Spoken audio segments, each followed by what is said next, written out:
ज्यांचं नेहमीप्रमाणेच खुमासदार भाषण आपण सगळ्यांनी ऐकलं ते भारत सरकारचे रेल्वे राज्यमंत्री आणि त्यांनी सांगितलं रेल्वे, कोयला, माइन्स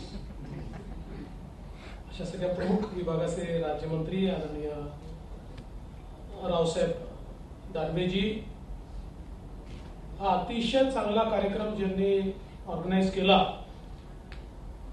ते भारत सरकारचे वित्त राज्यमंत्री डॉक्टर भागवत कराड साहेब, स्टेट बँक ऑफ इंडिया चे चेअरमन दिनेशजी खारा, युनियन बँकेचे चेअरमन राजकिरण रायजी, कॅनरा बँकेचे प्रभाकरजी, इंडियन बँकचे जैन साहेब, सेंट्रल बँक ऑफ इंडियाचे एम.बी. राव साहेब, युको बँकेचे अतुल गोयल साहेब, या ठिकाणी विशेष रूपाने उपस्थित ज्येष्ठ नेते आदरणीय हरिभाऊ बागडेजी, आपल्या संभाजीनगरचे खासदार सन्माननीय इम्तियाज जलीलजी, आमदार अतुल सावेजी, आमदार प्रशांत बमजी, आपले कमिशनर आणि प्रशासक श्री आस्तिक पांडेजी, आपल्या विभिन्न असोसिएशनचे सर्व प्रमुख, विविध बँकांचे पदाधिकारी आणि उपस्थित सर्व भगिनी आणि बंधू, मी डॉक्टर भागवत कराड यांचे विशेष अभिनंदन करेन की हा अतिशय महत्वाचा कार्यक्रम त्यांनी संभाजीनगरला घडवून आणला. खरं तर अशा प्रकारचे कार्यक्रम नियमितपणे दिल्लीला होता, पण ते दिल्लीच्या बाहेर काढून महाराष्ट्रामध्ये संभाजीनगरला आणणं हे मला असं वाटतं अत्यंत महत्वाचं आहे. त्याचे दोन कारण आहेत. एक तर या सगळ्या प्रमुख मंडळींचं इंटरॅक्शन इथल्या बिझनेस कम्युनिटीशी होतं, त्यामुळे इथल्या बिझनेस कम्युनिटीचे प्रश्न काय ते त्यांना समजतात.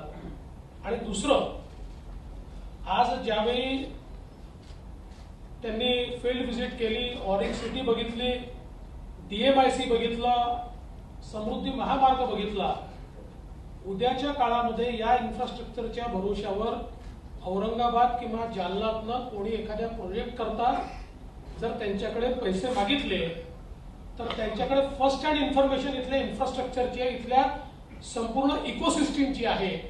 आणि त्यामुळे मला असं वाटतं की त्यातनं या ठिकाणी बँकेचे जे काही फायनान्सेस आहेत, ऍडव्हान्सेस आहेत ते मिळण्याकरता देखील विशेष मदत होईल. आणि म्हणून मला असं वाटतं की अतिशय चांगला हा कार्यक्रम या ठिकाणी आयोजित झालाय. आणि मी आजच म्हणतो असं नाहीये, तर मी गेले 5-7 वर्ष सातत्याने संभाजीनगरच्या बिझनेस कम्युनिटीशी इंटरॅक्ट करतोय आणि अतिशय एंटरप्राइझिंग लोक या ठिकाणी आहेत. म्हणजे महाराष्ट्रातले इतर ठिकाणचे लोक तर एंटरप्राइझिंग आहेत, पण मला संभाजीनगरचे लोक विशेष एंटरप्राइझिंग वाटले. इथल्या इंडस्ट्रीज आणि बिझनेसेस मधले जे लोक आहेत यांना चांगलं करण्याची इच्छा आहे, नवीन करण्याची इच्छा आहे, मोठं करण्याची इच्छा आहे. आणि म्हणून या सगळ्या हा जो काही इनिशिएटिव्ह या ठिकाणी घेतलेला आहे आणि आज आपण बघितलं असेल इतक्या चांगल्या गोष्टी आपल्या समोर या ठिकाणी मांडण्यात आल्या. म्हणजे मग त्या ठिकाणी आता जी काही SMEsची डेफिनेशन बदललेली आहे, ती जी काही वायडर डेफिनेशन झाली आहे त्याबद्दल आपल्याला सांगण्यात आलं, किंवा विदाउट कोलॅटरल लोन आपल्याला कसं मिळू शकतं त्याबद्दल सांगण्यात आलं, जे काही नवीन पोर्टल्स तयार झाले आहेत त्याबद्दल सांगण्यात आलं, किंवा जे काही पुढच्या काळामध्ये सीमलेस पोर्टल्स तयार होणार आहेत, फेसलेस पोर्टल्स तयार होणार आहेत त्याबद्दल आपल्याला सांगण्यात आलं. आणि एक महत्वाचा टेकअवे आजच्या या संपूर्ण संभाषणाचा जो मला असं वाटतं की डॉक्टर कराडांना ज्याच्याबद्दल थोडीशी पुढे तो एस्केलेट करावा लागेल तो म्हणजे ECGLS जी स्कीम आहे, या स्कीमची जी कट ऑफ डेट आहे ती 2021च्या फेब्रुवारी किंवा मार्च पर्यंत आणणं हा जो काही एक महत्वाचा टेकअवे आहे की ज्यातनं जे लोक बाहेर राहिले आहेत त्या लोकांना देखील याच्यामध्ये आणता येईल. तर मला असं वाटतं की तो एक फार महत्वाचा विषय हा आज वित्त राज्यमंत्र्यांकडे पोहोचलेला आहे आणि निश्चित ते तो एस्केलेट करतील. आणि सगळ्या या बँकांचे प्रमुख लोक हे या ठिकाणी असल्यामुळे मला असं वाटतं की त्यांच्या सगळ्यांच्या या सगळ्या एका विचारामुळे याला एक पुश देखील मिळेल. खरं म्हणजे आज जर आपण असं म्हटलं अगर मैं ऐसा कहूं की भारत की 75% लिक्विडिटी यहां बैठी हुई है. ये जो सारे हमारे बैंकर्स यहाँ पर बैठे they account for 75% of the liquidity of our nation. तो इतने भारी सारे लोग, मतलब वजन से मैं ज्यादा भारी हूं, लेकिन ओहदे से और बाकी उनके सारे कार्य से इतने बड़े और भारी लोग यहाँ पर आज हमारे बीच आए, तो मुझे लगता है कि एक बहुत ही सुंदर इस प्रकार का ये आयोजन यहाँ पर हुआ है।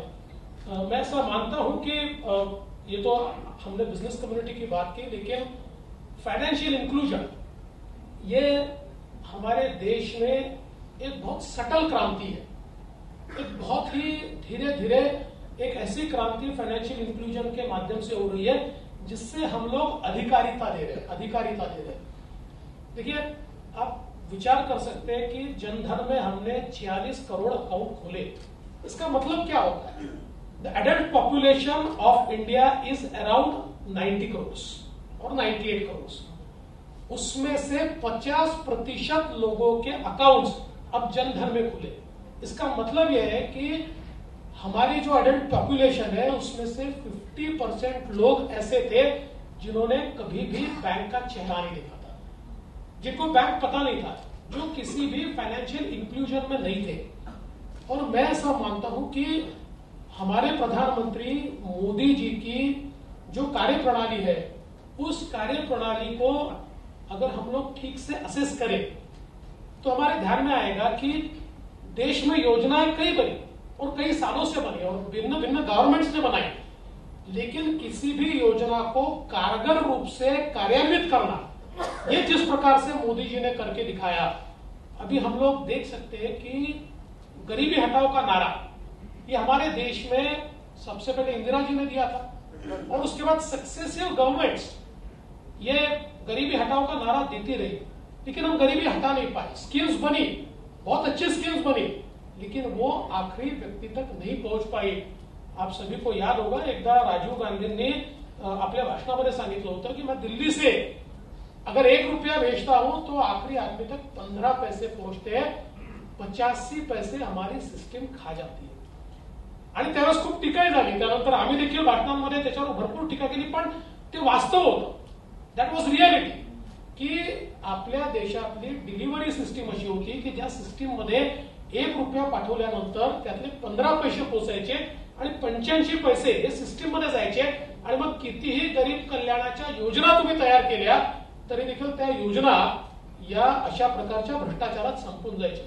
आणि म्हणून मोदीजींनी पहिले काय केलं तर ज्याचा उल्लेख या ठिकाणी केला, जॅम ट्रिनिटी, म्हणजे जनधन, आधार आणि मोबाईल, एक असं त्या ठिकाणी इंटरफेस तयार केला याच्या माध्यमातून की ज्यातनं प्रत्येक व्यक्ती युनिक झाला, त्या युनिक माणसाकरता युनिक अकाउंट झाला, त्या युनिक अकाउंट करता एक आयडेंटिटी झाली, आणि मग निघालेला पैसा हा राज्यामध्ये आला नाही, हा कुठल्या व्यक्तीकडे, हा कुठल्या सिस्टीमकडे आला नाही।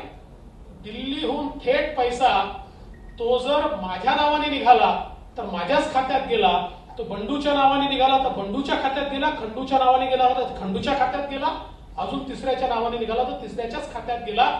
हा जो काही एक इंटरफेस तयार झाला, या इंटरफेसमुळे 1 रुपया निघाला तर 1च रुपया शेवटच्या माणसापर्यंत पोहोचला, त्यातले 85 पैसे कोणालाही मारता आले नाही, खाता आले नाही।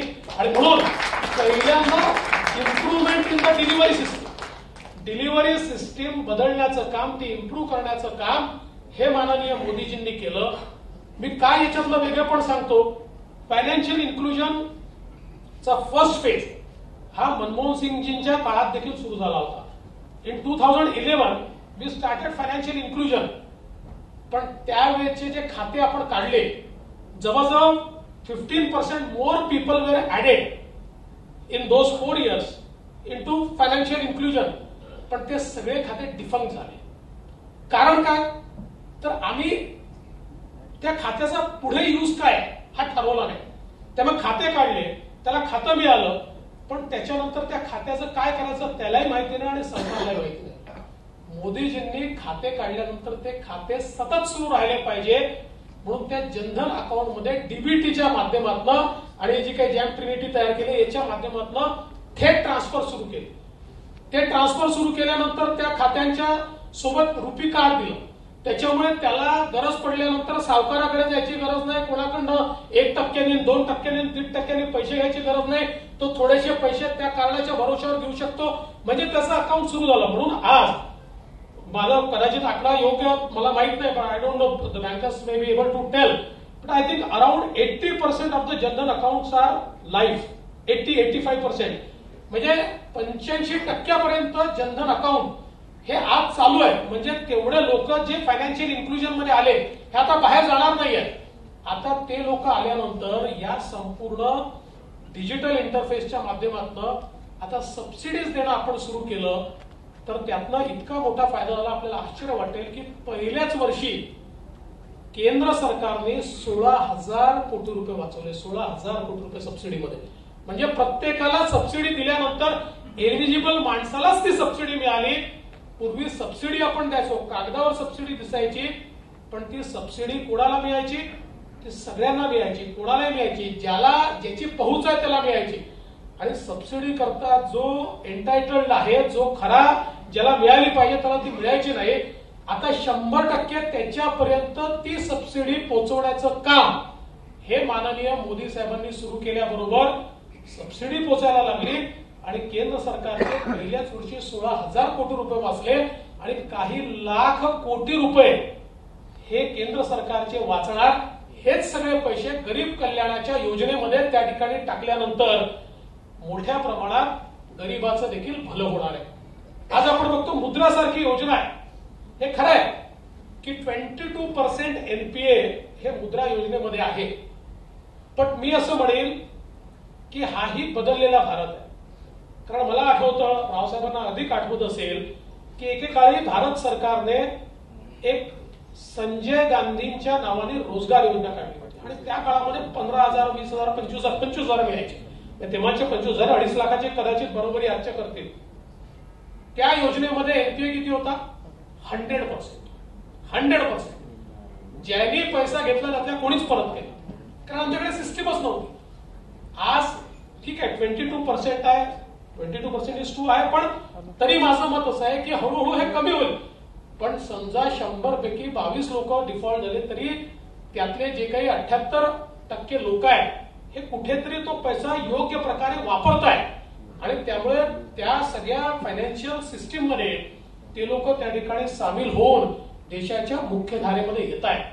हा शेवटी आम्ही ज्यावेळेस देशाचा विचार करतो त्यावेळी आम्हाला देशातल्या सगळ्यात मोठ्या बिझनेसमनचा विचार करावा लागेल, मधल्या बिझनेसमनचा विचार करावा लागेल, पण तेवढाच विचार आमच्या देशातल्या या 70%, 75% लोकांचा करावा लागेल. कारण यांचं जोपर्यंत फायनान्शियल इन्क्लुजन नीट होणार नाही आणि आमच्या फायनान्शियल मुख्य धारेमध्ये जोपर्यंत हे लोक येणार नाही तोपर्यंत भारत प्रगत देश बनू शकणार नाही. आणि म्हणून मला असं वाटतं की आपण बघा, मग भारतामध्ये टॉयलेट बनवायची योजना असो, की घर बनवण्याची योजना असो, की प्रत्येक घरी लाईट देण्याची योजना असो, की प्रत्येक घरी पिण्याचं पाणी देण्याची योजना असो, या प्रत्येक गोष्टीतनं एक प्रकारे अधिकारिता मिळते, एंटायटलमेंट मिळतं आणि त्यातनं रोजगाराची निर्मिती पण होते. आज जर महाराष्ट्रामध्ये 10 लाख घरं आपण तयार केले तर ते 10 लाख घरं तयार करण्याकरता किंवा आपण जर 1 कोटी शौचालय तयार केले तर ते तयार करण्याकरता इतक्या मोठ्या प्रमाणात त्याला लेबर लागलाय, त्याच्याकरता मटेरियल लागलाय. आपल्या इथल्या इंडस्ट्रीला त्याच्यामुळे मोठ्या प्रमाणात जे काही त्यातनं काम मिळालेलं आहे. आणि म्हणून हा जो सगळा विचार माननीय मोदीजींनी या ठिकाणी केला आणि या गरीब कल्याणाच्या योजनांना फायनान्शियल इन्क्लुजनशी जोडल्यामुळे मला विश्वास आहे की आपण नेहमी असं म्हणतो की विकासाच्या या धारेमध्ये काही लोक आहेरे, काही लोक नाहीरे. या नाहीरे लोकांना आणल्याशिवाय ते आपण त्यांना आहेरेमध्ये आणू शकत नाही. ते नाहीरेंना आहेरेमध्ये आणण्याचं काम हे या ठिकाणी मोठ्या प्रमाणात चाललेलं आहे. आणि त्यामध्ये आमच्या बँकांनी विशेषतः जनधनमध्ये किंवा मुद्रा योजनेमध्ये किंवा स्टँडअप मध्ये ज्या प्रकारचं काम केलं आहे ते अत्यंत चांगलं आहे. एक गोष्ट या ठिकाणी मला निश्चितपणे सांगितली पाहिजे की आपण कराड साहेब महाराष्ट्र 3ऱ्या क्रमांकावर गेला हे सांगितलं. हे खरं आहे की आपल्या आता मुद्रा योजनेमध्येही आपण 3ऱ्या क्रमांकावर आहोत, पण मला आपल्याला सांगितलं पाहिजे की 2 वर्षापूर्वी आणि मुद्रा योजना सुरू झाल्यापासून जवळजवळ 3 ते 4 वर्ष महाराष्ट्र पहिल्या क्रमांकावर होता. मुद्रा योजनेमध्ये दुर्दैवाने गेल्या वर्षात ती घसरण झाली आहे. आता ती का झाली याच्यात मी जाणार नाही, त्याच्या राजकारणात मला जायचं नाही. पण नाहीतर मुद्रा योजनेमध्ये सर्वाधिक लोन्स हे महाराष्ट्रामध्ये मिळाले होते. आणि एवढंच नाही तर ही जी हे जे काही पॅकेज मोदीजींनी दिलं, ज्या 3 लाख कोटी रुपयाची या ठिकाणी सांगितलं रायसाहेबांनी की 3 लाख करोड रुपीज आपण त्या ठिकाणी दिलेले आहेत या ECGLSच्या अंतर्गत, याच्यामध्येही सर्वात जास्त पैसे हे महाराष्ट्रात मिळालेले आहेत. या 3 लाखापैकी सर्वात जास्त ऍडव्हान्सेस हे महाराष्ट्रामध्ये केंद्र सरकारच्या या योजनेतून मिळालेले आहेत. पण हेही खरं आहे की शेवटी आज इंडस्ट्री समोर मोठे प्रश्न आहेत आणि त्या प्रश्नांकरता अजून त्याच्यामध्ये सातत्याने इम्प्रूव्हमेंट जी आहे ती आपल्याला करावी लागेल. फॉर्च्युनेटली आता आपले राज्यमंत्री आपल्याच महाराष्ट्रातले असल्यामुळे आणि या सगळ्या समस्या त्यांच्यापर्यंत पोहोचल्यामुळे येत्या काळामध्ये त्याच्यामध्ये जे काही बदल करण्याची आवश्यकता आहे ते बदल निश्चितपणे होतील. मला विशेषतः या निमित्ताने पुन्हा एकदा सांगायचं आणि मी वारंवार सांगतो, ज्याचा उल्लेख माननीय रावसाहेबांनी केला की महाराष्ट्राचं पुढचं जे एक इंडस्ट्रियल ग्रोथ सेंटर आहे ते औरंगाबाद आणि जालनाच होणार आहे. कारण इतक्या स्ट्रॅटेजिक ठिकाणी आपण बसलेलो आहोत आणि हा जो काही समृद्धी महामार्ग आहे या समृद्धी महामार्गामुळे आपलं लोकेशन इतकं स्ट्रॅटेजिक होत आहे, त्याच्यासोबत ऑरिक सिटी आहे, आपल्या जो सगळी जमीन आहे, या सगळ्या गोष्टींमुळे आणि सगळ्यात महत्वाचं की शेवटी एक ह्युमन रिसोर्स इथे मोठ्या प्रमाणात तयार झालेला आहे. कारण इंडस्ट्री इथे आहे आणि त्या इंडस्ट्रीने एक ह्युमन रिसोर्स तयार केलेला आहे. आणि म्हणून मला विश्वास आहे की आपण जर या सगळ्या बँकिंग सोबत जोडून घेतलं आणि मगाशी एक गोष्ट सांगितली की हे खरंच आहे की आपल्याला शेवटी अनेक गोष्टी असतात. एखादा प्रोजेक्ट आपण ज्यावेळेस तयार करतो त्यावेळेस त्या प्रोजेक्टमध्ये कधी लँडचे प्रॉब्लेम येतात, कधी अजून वेगवेगळे प्रॉब्लेम येतात. समृद्धी महामार्गाच्या वेळी ज्यावेळेस आम्ही त्याचं काम करायचं ठरवलं, पहिलं काम जर मी काही केलं असेल तर त्याला वेगवेगळ्या खात्यातनं पैसे देऊन 9 महिन्यामध्ये 700 किलोमीटरचा ग्रीनफील्ड रोडची सगळी जागा inch and inch of land was acquired in 9 months. 9 महिन्यामध्ये सगळी जागा एक्वायर केली आणि मी जागा एक्वायर करून बँकर्सकडे गेलो.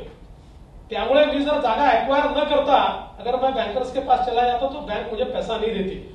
आप सभी लोग कई लोग आप तो थे उस मीटिंग में कि मैंने कहा था कि मैं इसको एक्वायर करके आपके पास आऊंगा. और जैसे एक्वायर करके हम गए, सबसे पहले तो स्टेट बैंक ने हमको 8,000 करोड़ रुपए उस समय दिए. और मुझे लगता है कि प्रोजेक्ट के लिए पैसे की कमी नहीं है, बैंकों के पास पैसा है ही 100%. हम किस प्रकार से बैंकेबल प्रोजेक्ट लेकर जाते हैं ये बहुत महत्व का है. और देखिए पिछले समय जिसका यहां उल्लेख हुआ, बहुत बड़े पैमाने पर डाइवर्शन ऑफ फंड्स हुआ है. आज बैंकें कई बार इसलिए भी पैसा नहीं देना चाहती कि या ज्यादा सिक्योरिटी मांगती है क्योंकि एवरीबडी इज आंसरेबल. एक बड़ा उसमें फिर आगे सारी चीजें चलते रहती है. तो इसलिए मुझे लगता है कि हम ठीक से बैंकेबल प्रोजेक्ट्स लेकर जाएंगे, चाहे वो सरकार हो चाहे प्राइवेट एंटरप्रेन्योर हो, निश्चित रूप से बैंकों से हम लोगों को पैसा मिल सकता है. और मैं तो हमेशा कहता हूं, जिस समय हमारी सारी बैंकें बिल्कुल डिमोनेटाइजेशन के बाद बहुत पैसा हमारी बैंकों के पास था, उस समय मैं आदरणीय प्रधानमंत्री जी के पास गया था और मैंने उनको कहा था कि आप महाराष्ट्र को 3 लाख करोड़ रुपए दे दीजिए, मैं सारे प्रोजेक्ट देता हूं और वो 3 लाख करोड़ रुपए रिपेमेंट का मैं आपको शेड्यूल भी देता हूं और वो सारे पैसे हम इंफ्रास्ट्रक्चर में कंज्यूम करेंगे और हम आपको वो पूरा पैसा वापस देकर देंगे. क्योंकि मेरा अपना ये दावा है कि महाराष्ट्र जैसा जो स्टेट है और उसमें कई पैसा हमको मिला, मतलब बहुत बड़े पैमाने पर. आज हमारी इतने इंफ्रास्ट्रक्चर के प्रोजेक्ट आप देखिए, 2018 में एक डॉइच बैंक ने रिपोर्ट पब्लिश किया और 2019 में उस रिपोर्ट में उन्होंने ये कहा कि देश में जितने इंफ्रास्ट्रक्चर के बड़े प्रोजेक्ट चल रहे हैं उसमें से 49% प्रोजेक्ट अकेले महाराष्ट्र में. ये क्यों हो पाया? तो हम लोगों ने बैंकर्स के साथ बैठकर हमने उसको फाइनेंसिंग उसको करवाया, हमने नए नए मॉडल लाए, लैंड सिक्योरिटाइजेशन के मॉडल हमने उसके अंदर लाए. आज भी मेरा कहना है, कई बार हमारी सरकारें ये कहती है कि भाई क्या करें, पैसे की कमी है ही नहीं. और महाराष्ट्र की तो अर्थव्यवस्था मैं मानता हूं. अब देखिए राव साहब जी हमारे रेलवे मंत्री बने, अब सबसे बड़ा चैलेंज राव साहब के पास क्या है? वो सबसे बड़ा चैलेंज ये है कि महाराष्ट्र की सरकार ने रेलवे के प्रोजेक्ट में 50% कॉन्ट्रीब्यूशन देना बंद कर दिया. अब अगर 50% कॉन्ट्रीब्यूशन हमको ये समझना पड़ेगा कि रेलवे का प्रोजेक्ट जब होता है, हमारा जीडीपी ग्रोथ होता है, महाराष्ट्र को पैसा मिलता है। अरे हमारे को पैसा कमाने के लिए केंद्र सरकार 50% कॉन्ट्रीब्यूशन दे रहा है, केंद्र को नहीं मिलने वाला है, हमारे को मिलने वाला है। हमारा जीडीपी उसके कारण ग्रोथ देश का भी होने वाला है, पर उसका डायरेक्ट फायदा जो है वो महाराष्ट्र को मिलने वाला है। जब मैंने महारेल कॉर्पोरेशन तैयार की, एक नई कंपनी शुरू की, उस समय महारेल कॉर्पोरेशन में हमने केंद्र और राज्य सरकार को कहा कि हम मिलकर इक्विटी डालेंगे और उसमें हम लोग डेट रेस करके आज महाराष्ट्र में करीब 100 ब्रिजेस हमने महारेल कॉर्पोरेशन से बनाए और 1 लाख करोड़ के काम, जिसमें मराठवाड़ा में भी 25,000 करोड़ रुपए के काम हम लोगों ने तय किए थे कि जिसको हम करेंगे। किंतु नई सरकार ने तय कर दिया कि हम 50% कॉन्ट्रीब्यूशन ही देंगे। आज तक ये चलता है 50% कॉन्ट्रीब्यूशन, अब हम नहीं देंगे। अब नहीं देंगे तो कैसा होगा? केंद्र सरकार का तो तय है कि 50-50 में करना। अच्छा, सरकार को एक पैसा देना नहीं पड़ता। ये डेट इक्विटी रेशियो में हम लोग इसको थोड़ा सा इक्विटी हम लोग देते हैं कॉर्पोरेशन को, सारा पैसा हमारे बैंकर्स देते हैं। लेकिन आप विचार कीजिए कि एक रेलवे की लाइन तैयार होने से कितना बिजनेस को फायदा होता है, कितना उसमें से जीडीपी ग्रोथ होता है, कितना उसके माध्यम से हम लोग ये जो रोजगार की निर्मिती करते। मला असं वाटतं की आमच्या सरकारला हे लक्षात घ्यावं लागेल आणि म्हणून रावसाहेबांनी ते 100 आज मार्ग करू शकतात, पण ते 100 मार्ग करताना त्यांच्या समोर सगळ्यात मोठा प्रॉब्लेम जर काही असणार आहे तर ज्या वेळेस त्यांची फाईल फायनान्समध्ये जाईल त्यावेळेस त्यांना फायनान्स विभाग म्हणजे आमच्या कराड साहेबांचा विभाग विचारेल की रेल्वेच्या सूत्राप्रमाणे 50% पैसे द्यायला महाराष्ट्र सरकार तयार आहे का, आणि त्यावेळेस त्याच्यावर लिहिलं असेल की नाही महाराष्ट्र सरकारने निर्णय घेतला की आम्ही देणार। आणि त्यामुळे महाराष्ट्रातले चालू असलेले प्रोजेक्ट आज आपण बघा मराठवाड्यामध्ये इतक्या मोठ्या प्रमाणात प्रोजेक्टला आपण मान्यता दिली। ज्यावेळेस गोयल साहेब होते, त्याच्या आधी प्रभू साहेब होते, इतक्या मोठ्या प्रमाणात, पण आता ते सगळे प्रोजेक्ट बंद आहे। याचं कारण आहे की महाराष्ट्राने सांगितलं आम्ही पैसा देणार नाही। मला असं वाटतं की महाराष्ट्र सरकारने याचा पुनर्विचार केला पाहिजे। रेल्वे एक अशा प्रकारची व्यवस्था आहे की ज्याच्यामुळे बिझनेसेस जे आहेत ते खूप मोठ्या प्रमाणात वाढतात आणि त्याच्यामुळे इतक्या मोठ्या प्रमाणात आपल्याला रिटर्न्स मिळत असतात।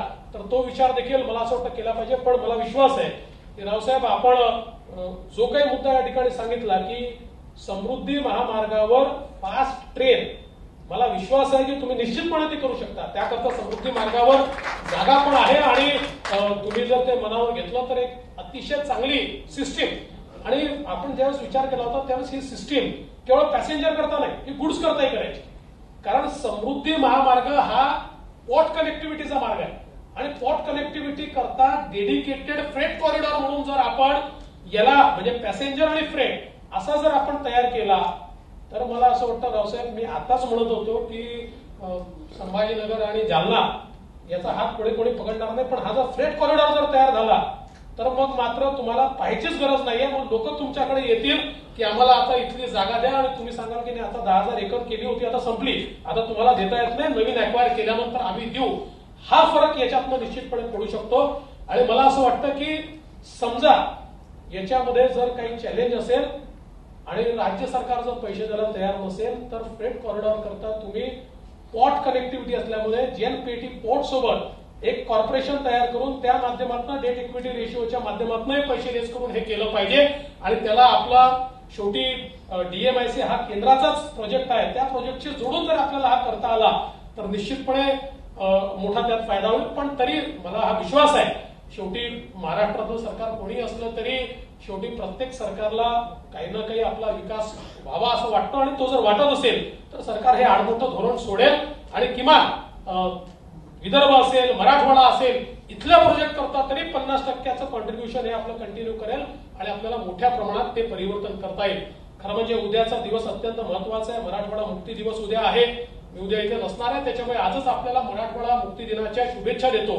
आणि मला असं वाटतं की विशेषतः मराठवाड्यामध्ये गेल्या सरकारच्या काळामध्ये इतक्या मोठ्या प्रमाणात आपण प्रोजेक्ट्स केले, रेल्वे बोगीचा कारखाना असेल किंवा इरिगेशनचे प्रोजेक्ट्स आपण मोठ्या प्रमाणात पूर्ण केले। पण आपला सगळ्यात मोठा प्रोजेक्ट जो मराठवाड्यातला आपला राहिला आहे तो म्हणजे एकतर मराठवाडा ग्रीड तयार करणं आणि गोदावरीच्या खोऱ्यामध्ये पश्चिम वाहिन्यांचं पाणी हे या ठिकाणी आणणं। या दोन गोष्टी जर आपण करू शकलो तर पुढच्या काळामध्ये मला विश्वास आहे मराठवाड्याला आपण दुष्काळ मुक्त करू शकतो आणि दुष्काळाला भूतकाळामध्ये आपण देऊ शकतो.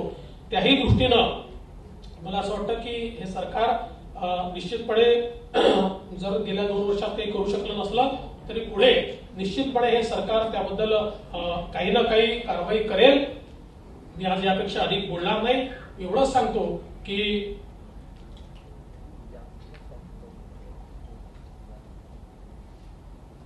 पाण्याचं बोलल्याबरोबर पाणी आलं. पण मला असं वाटतं की खूप ऑपॉर्च्युनिटीज आता या ठिकाणी आहेत. या सगळ्या ऑपॉर्च्युनिटीज आपल्याला कशा प्रकारे या ठिकाणी ग्रॅप करता येतील याचा प्रयत्न आपल्याला केला पाहिजे. आणि या सगळ्या प्रयत्नांमध्ये बँकर्स या ठिकाणी उपस्थित आहेत. एक शेवटचा मुद्दा मला जाणीवपूर्वक या ठिकाणी मांडायचा आहे की बँकिंग मध्येही थोडीशी आपली डेव्हलपमेंट लॉपसाइडेड आहे. Lopsided development in banking. I would like to tell you that let's say Marathwada accounts for around 23% of the population. But if you look at the entire banking network in Marathwada, I think the total advances in Marathwada would account for only 4 or 5%, not more than that. तो मला असं वाटतं, मुझे ऐसा लगता है कि ये जो लॉपसाइडेड थोड़ा सा मराठवाड़ा है, विदर्भ है, यहाँ पर हमको बैंकिंग का पेनिट्रेशन भी बढ़ाना पड़ेगा. यहाँ पर हमको विशेष रूप से, क्योंकि हमने देखा है कि जो समृद्ध होते जाते हैं उनको ज्यादा पैसा मिलता है, तो हमारी समृद्धि आने के लिए हमारे यहाँ पर भी हमको ये नेटवर्क बढ़ाना पड़ेगा. विशेष रूप से राव साहब ने जो बात कही कि किसानों के ऋण का जो विषय है, विशेषता यहाँ पर मेजर ऋण का जो बंटवारा होता है वो महाराष्ट्र ग्रामीण बैंक के माध्यम से होता है. और महाराष्ट्र ग्रामीण बैंक का रीफाइनेंसिंग ये एक बड़ा प्रॉब्लम होता है, उसको हमको थोड़ा देखना पड़ेगा. और उसके साथ साथ हमारी जो नेशनलाइज्ड बैंक्स यहाँ पर जो ऋण देती है वहां पर थोड़ी सी उदासीनता दिखती है. देखिए, हम आपकी भी अड़चने निश्चित रूप से समझते हैं, क्योंकि हम लोगों ने डाउन साइजिंग किया है. डाउन साइजिंग करने के बाद पहले एक बैंक के अगर आप ब्रांच में चले जाए तो बहुत लोग दिखते थे.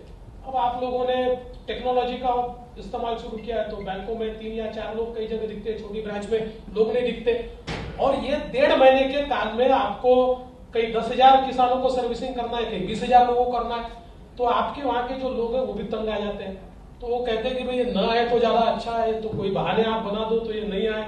तो कहीं ना कहीं इसको सॉल्व करना पड़ेगा. आप इतने अच्छे इंटरफेसेस अभी बना रहे हो, फेसलेस बना रहे हो, किसानों के लिए हम क्या कर सकते हैं? देखिए, मैं ये मानता हूं कि आप लोग नहीं बढ़ा सकते अभी टेक्नोलॉजी ही, बट टेक्नोलॉजिकली आपके लोगों को आप क्या सपोर्ट दे सकते हो ताकि ये जो 10,000 किसान है, क्योंकि अगर आप देखेंगे तो अनफॉर्चुनेटली महाराष्ट्र में तो भी मैं लगातार मैंने एसएमबीसी में ये देखा है कि जो हम लोग ऋण देते हैं कृषकों को, उसमें नेशनलाइज्ड बैंक के पीछे, नेशनलाइज्ड बैंकों का जहां कवरेज हमने दिया हुआ है वहां पर ऋण नहीं मिल पा रहा है. तो उसको हम कैसे बढ़ा पाए, उसका एक ही कारण है, प्रैक्टिकल रीजन है. मैंने ये खुद देखा है, क्योंकि देने की नियत नहीं, कि नियत 100% है, नेशनलाइज्ड बैंकों की 100% नियत है, लेकिन वहां पर चूंकि स्टाफ नहीं है, लोग नहीं है, ऐसी सारी चीजों के कारण नहीं मिल पा रहा है. तो आज चूंकि हम लोगों ने इस विषय को छुआ था, आज ये हमारा मुख्य विषय नहीं था, फिर भी आप सारे बड़े लोग यहाँ पर हो तो आपके भी ध्यान में मैं लाकर देना चाहता हूँ